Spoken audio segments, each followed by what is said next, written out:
प्रिय दर्शकों नमस्कार। हाजिर हूँ उन लोगों के लिए एक रामबाण उपाय लेकर के जो लोग अपने जीवन में सामान्य से अधिक बीमार रहते हैं, किसी न किसी बीमारी से वो परेशान रहते हैं। अब बीमारी कुछ भी हो सकती है।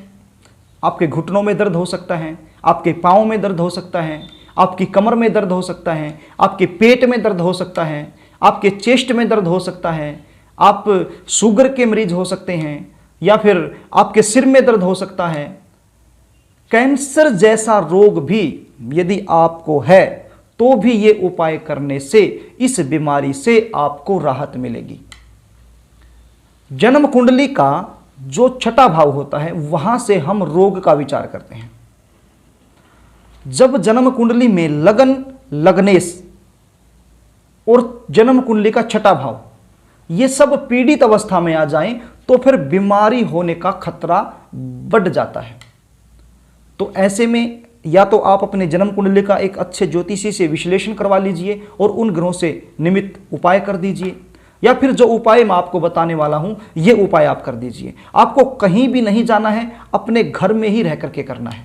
और उपाय ऐसा है प्रिय दर्शकों, ये उपाय करने से बहुत बड़े बड़े रोग ठीक होते हुए मैंने देखा है, चमत्कार होते हुए मैंने देखा है। यदि ये उपाय आप अपने जीवन में अप्लाई करेंगे, ये उपाय आप अपने जीवन में उतारेंगे तो निश्चय ही आप किसी भी बीमारी से यदि परेशान हैं तो उस बीमारी से आपको राहत मिलेगी। तो प्रिय दर्शकों उपाय बताऊं इससे पहले आपसे निवेदन करना चाहूंगा, यदि आप चैनल पर नए हैं तो चैनल को सब्सक्राइब कर लीजिए, बेल आइकन को भी प्रेस कर लीजिए ताकि हमारी आने वाली ज्ञानवर्धक वीडियो का नोटिफिकेशन आपको मिल सके और वह वीडियो आप आसानी से देख सके।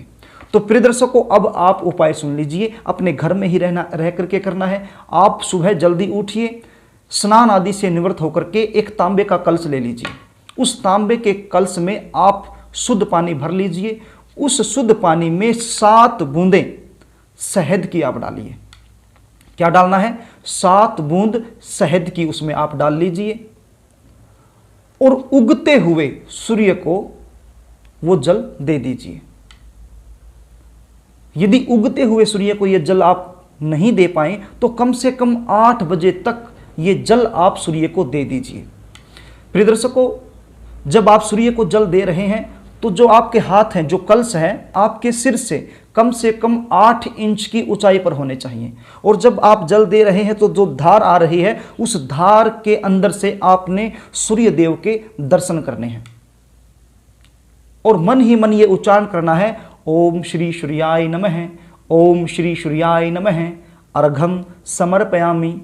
इस प्रकार से आपने जाप करना है और ये अर्घ देने के बाद सूर्य भगवान की तरफ हाथ जोड़ करके प्रार्थना करनी है कि हे सूर्य देव आप मुझे ये जो बीमारियां लगी हुई हैं इससे मुक्त करवाएं। बस इतना सा आपने बोलना है। प्रिय दर्शकों ये उपाय यदि आप 41 दिन लगातार दे देते हैं, मैं तो ये कहता हूं कि आप देते ही रहिए, सूर्य को जल आप लगातार देते ही रहिए। लेकिन ज़्यादा समय यदि नहीं दे सकते हैं तो केवल 41 दिन आप दे दीजिए और फिर आप चमत्कार देखिए। कोई भी बीमारी जिससे आप परेशान हैं वो ठीक होने के योग बनेंगे। तो प्रिय दर्शकों बड़ा ही आजमाया हुआ एवं सटीक उपाय है। बड़े ही आसान तरीके से मैंने आपको बताने की कोशिश की है, समझाने की कोशिश की है। आशा भी करता हूं कि आपको समझ में आ गया होगा। फिर भी कोई चीज़ आपको कोई समझ में ना आए तो फिर आप कमेंट बॉक्स के सहारे मुझसे पूछ सकते हैं, मैं रिप्लाई करने की पूरी कोशिश करूंगा। तो प्रिय दर्शकों यदि आप अपनी एवं अपने बच्चों की जन्म कुंडली का सटीक विश्लेषण मुझसे करवाना चाहते हैं तो फिर स्क्रीन पर दिए गए नंबरों से आप मुझसे संपर्क कर सकते हैं। स्क्रीन पर दिए गए नंबर पर आप अपनी date of birth, birth time, birth place ये तीनों चीज़ें व्हाट्सअप कर सकते हैं और मुझसे जन्म कुंडली का सटीक विश्लेषण करवा सकते हैं। तो प्रिय दर्शकों यदि कार्यक्रम आपको अच्छा लगे तो वीडियो को लाइक करना, शेयर करना एवं कमेंट करना। आज के लिए बस इतना ही। कल फिर मिलेंगे, तब तक के लिए नमस्कार।